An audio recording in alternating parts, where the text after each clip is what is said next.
Welcome back everyone. नमस्ते सभी को।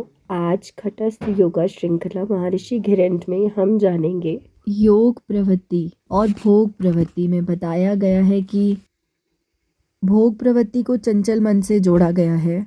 चंचल मन हमेशा नई नई चीज़ों पर नए नए विषयों के पीछे भागता है और वहीं जो योगी प्रवृत्ति है उसे स्थिर मन से जोड़ा गया है, जब मन चंचल ना हो और मानसिकता स्थिर रह सके एक विषय पर।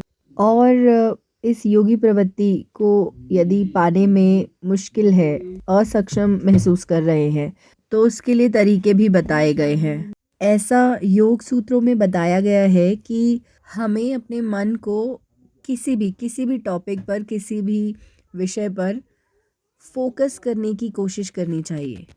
और जिसमें से पहला तरीका बताया है तत्व धारणा। जैसे पंच तत्व होते हैं, अग्नि, पृथ्वी, जल, वायु और आकाश तत्व, तो इन्हीं तत्वों पर अपने मन को केंद्रित करके ध्यान लगाने की कोशिश करना। और यह एक अपने आप में एक लंबा टॉपिक है, तत्व धारणा।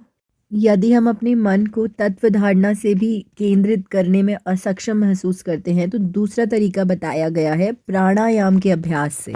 कहा गया कि प्राणायाम के अभ्यास से हम अपने मन को केंद्रित करने के लिए कोशिश कर सकते हैं। और यदि ऐसे भी हम अपने मन को केंद्रित नहीं कर पाते तो कोई और तरीके से, परंतु हमें अपने मन को केंद्रित करना सीखना है यदि हम योगी प्रवृत्ति को प्राप्त करना चाहते हैं।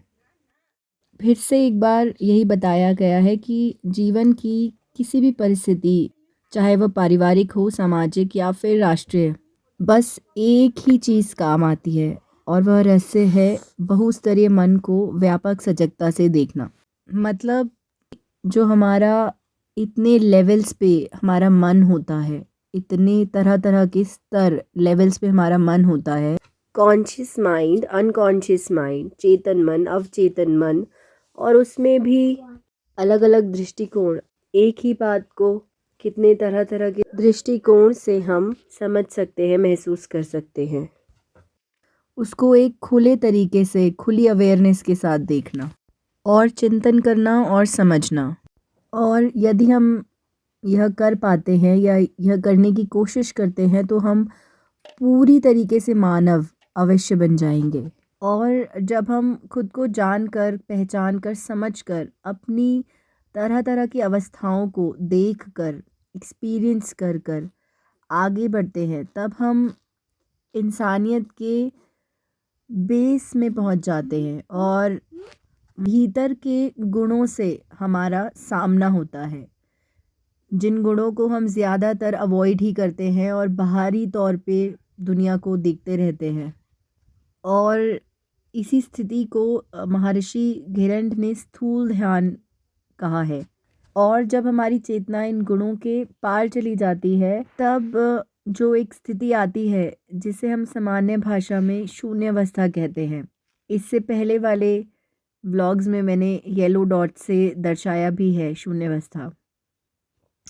लेकिन शून्य अवस्था सात्विक अर्थ में शून्य अवस्था नहीं है।